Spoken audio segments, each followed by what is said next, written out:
দেখো বন্ধুরা, আজ সকালে ঘুম থেকে উঠে স্নান পুজো সব সেরে নিয়ে কোথায় গিয়েছিলাম জানো? বাড়িতে তো মনসা পুজো হবে, ব্রাহ্মণকে বলতে যেতে হবে। তা ব্রাহ্মণের নাম্বারটা খুঁজে খুঁজে কিছুতেই পেলাম না। বাধ্য হয়ে ব্রাহ্মণের বাড়ি যেতে হলো, ফোন করে আর কাজ হলো না। যদিও ব্রাহ্মণকে পাইনি, উনিও পুজো করতে বেরিয়ে গেছেন। তো নাম্বারটা আমি টুকতে গিয়ে দেখি, তখন আমার ফোনে আবার নাম্বারটা তখন দেখতে পাচ্ছি। কী অবাক বলো! তারপরে যেতে গিয়ে দেখছি কি দুপাশে এত সুন্দর বাজার বসেছে না, বাজার দেখে একদম লোভ সামলাতে পারছি না। মনে হচ্ছে সব বাজারটা ঘোটা তুলে নিয়ে চলে আসে। কিন্তু দুঃখের বিষয়, আমি তো বইতে পারি না, খবরেই এ নেই, কী করি বলো। তবু রিক্সাটাকে আর ছাড়লাম না। রিক্সাকে বললাম তুমি দাঁড়াও, ব্রাহ্মণের বাড়ি গিয়েছি কথা বলে ওই রিক্সাতে উঠেই আসার বেলা রিক্সাকে দাঁড় করিয়ে সবজি বাজার করে বাড়ি ফিরেছি। তাও হ্যাবক কিছু করিনি, তবে আবার খারাপ করিনি। একসাথে সব বর্ষাকালের সবজি নষ্ট হয়ে যাবে, মানুষ তো দুটো খাবো কত। তো বাজার করে এসেছি, বাজার করে এসে বেশ খানিকটাই বিশ্রাম করলাম, করে এবার খেতে বসেছি। দেখো, ও তোমার বলতেই তো ভুলে গেছি, তার মধ্যে আজকে হলো শনিবার। সেখানে আমি পুজো দিয়ে উঠেই আমি নীলকণ্ঠের মালা আনতে বলেছিলাম তোমার কাকুকে, সকালে বাজারে গিয়ে আবার ওগুলো সব নিয়ে এসেছিলো। তো ওখানে গিয়ে আমি পুজো দিলাম। যে রিক্সাটা করে গিয়েছি পুজো দিতে, ওকেই দাঁড়াতে বলেছিলাম, তো উনি আবার ভাড়া পেয়েছে চলে গেছে। তো পুজো দিয়ে ওখান থেকে যে রিক্সাটা ধরেছি, হ্যাঁ একদম ডিরেক্ট ব্রাহ্মণের বাড়ি গিয়ে বাজার করে একদম বাড়ি পর্যন্ত এসে নেমেছি। তো সবজি বাজারগুলো আমি তোমাদের পরে দেখাচ্ছি। এখন আমি খেতে বসে গেছি, ভীষণ খিদে পেয়েছে। তোমার কাকুকে বললো আর দেরি করা যাবে না, এবার চলো খাওয়াটা সেরে নিই। অলরেডি শুরু করে দিয়েছে, এবার আমি শুরু করছি। চলো দেখো আজকে আমাদের কী রান্না হয়েছে। আজকাল সুমি ভীষণ ফাঁকি মারছে রান্নাতে, বুঝতে পারলে তো? রান্নায় ফাঁকি মারছে মানে আর বলো না, ভীষণ ফাঁকি মারছে ও আজকাল। আজ দেখো রান্না করেছে বড়ি দিয়ে পালং শাক। তা পালং শাক বড়ি দিয়ে করতে এত বড়ি দিয়েছে পালং শাকের মধ্যে, মানে পালং শাক না বড়ি পালং বলবো, সেইটাই হলো ব্যাপার। এখন তোমাদের কাকু চলে আসছে, তাহলে আবার তোমার কাকু রাগ করবে। তো যাই হোক, তো এই হলো শুধু বড়ি গিজ করছে পালং শাকের মধ্যে, যেন এত বড়ি দিয়েছে। ও কালকে এলে বলতে হবে যে তুমি পালং শাক করেছো না বড়ির পালং করেছো। তার মধ্যে রয়েছে এখানে পটল আলু দিয়ে সবজি, পটলের তরকারি তো না, তো এত ছোট ছোট কি এগুলো। ওই পটল কাটাটা একটু দেখিয়ে দিতে হবে। তো যাই হোক পটল আলুর তরকারি, আর এখানে রয়েছে ডাল। আজকে এটা দিয়েই খেয়ে নেব, নিরামিষ। লেবুটা কেটে নিয়ে আসি, দাঁড়াও। আর লেবু কাটতেই ভুলে যাই, খেতে বসলেই মনে পড়ে তখন। গন্ধরাজ লেবু ব্যাঙ্গালোরে কোথায় পাবো, এখানেই গন্ধরাজ লেবু। আর গন্ধরাজ লেবু বলে আমি তোমার লেবু দিচ্ছি। চলো, লেবু আর ডাল হলে আর কিছু চাই? পুরো বড়ি, পুরো বড়ি, বড়ি বড়ি বড়ি। বেশি বড়ি হলে তেতো লাগে খেতে।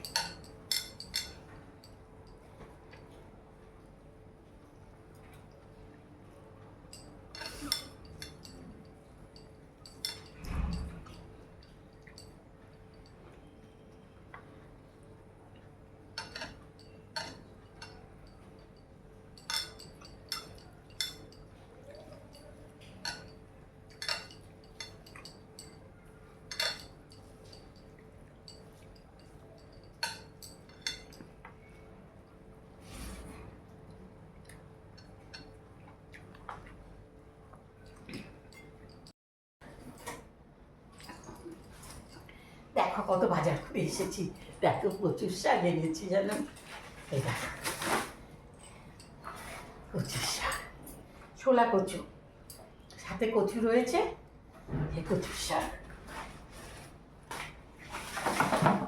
এই দেখো দারুণ একটা লেটেস্ট জিনিস, দেখো শাপলা, শাপলা এনেছি।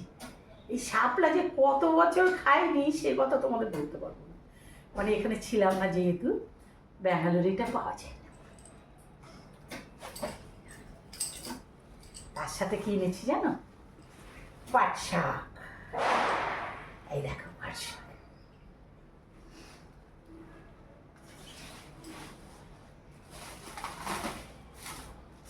মানে বাজার যখন করছি না, জানো না তো, বাজার করছি মনে হচ্ছে বাজার করেই যাই, বাজার করেই যাই। কিন্তু শাক একসাথে এত শাক আনলে বলো নষ্ট হয়ে যাবে না? এই দেখো কত শাক আর শাক, শুধু শাক। ধনে পাতা, এই হলো কলকাতা 10 টাকার ধনে পাতা। দেখো কয়টুকুনটা, আমরা ওখানে এতগুলো ধনে পাতা নিতাম। আর এটা হলো ভাড়ালি। ভাড়ালি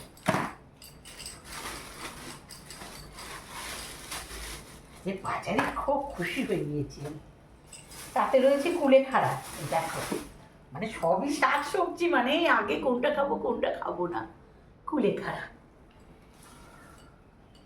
তার সাথে রয়েছে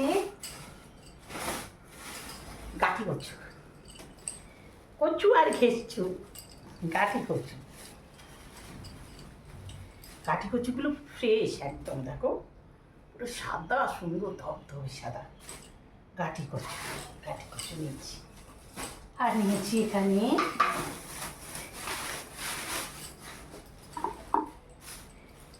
কচুর লতি। কচুর লতি। এখানে নিয়েছি ডাঁটা। ডাঁটা, ডাঁটা শাক দুটোই খাওয়া যাবে। দেখো ডাঁটা, এখন মনে হচ্ছে ডাঁটাটা দেখে কুমড়ো আনলে ভালো হতো। কুমড়োটা দেখেছি তবু আনলাম না। আর সাথে এনেছি দেখো চালতা। চালতা তোমরা কে কে খেতে পছন্দ করো? চালতা। এই বাজারগুলো এনেছি। আর প্রতিটা বাজারই এমন বাজার না, একদম নাকে মুখে খেয়ে নিতে হবে, তাড়াতাড়ি খেতে হবে, রেখে খাওয়া যাবে না, থাকলে নষ্ট যাবে। আর দুটো মানুষ কত খাবো? তা এই বাজারটাই আমাদের কাছে এখন অনেক বাজার হয়ে গিয়েছে। আর তার সাথে তো মাছ কিংবা মাংস কি ডাল, ওটা তো থাকবে, ওটা তো কমন সাবজেক্ট, তাই না? এই হলো ব্যাপার। চলো এই বাজার করেছি। দেখো ফোন করেছে কে। হ্যাঁ লক্ষ্মী বল, কেমন আছিস? হ্যাঁ, ফোন করার পরে আমি কেমন আছি জিজ্ঞেস করলে আমি কথা বলবো না?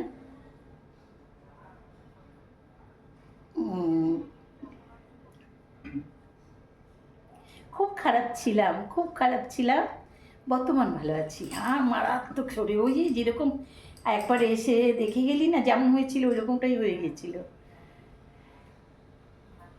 তারপরে এই ডাক্তার দেখিয়ে দেখিয়ে দেখিয়ে দেখিয়ে এখন আর প্রাণে বেঁচে আছি।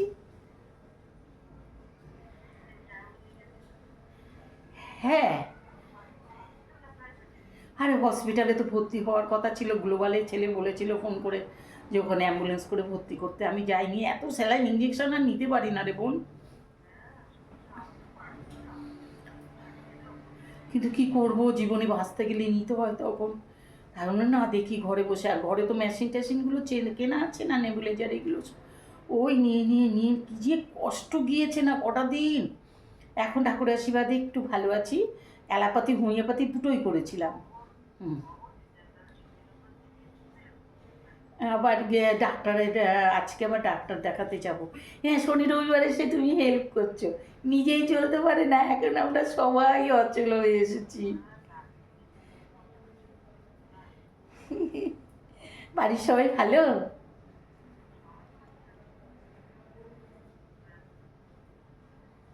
কি হয়েছিল তারপরে?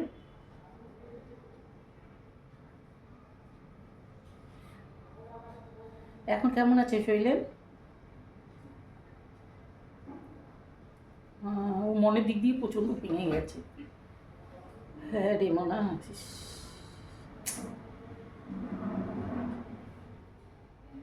গায়ে শক্তিটা না থাকলে না একদম আর কিছুই থাকে না যেন।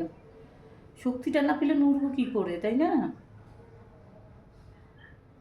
যা দুর্গাপূজা আসছে, হ্যাঁ যদিও এখানে থাকবে না, শ্বশুরবাড়ি চলে যাবে।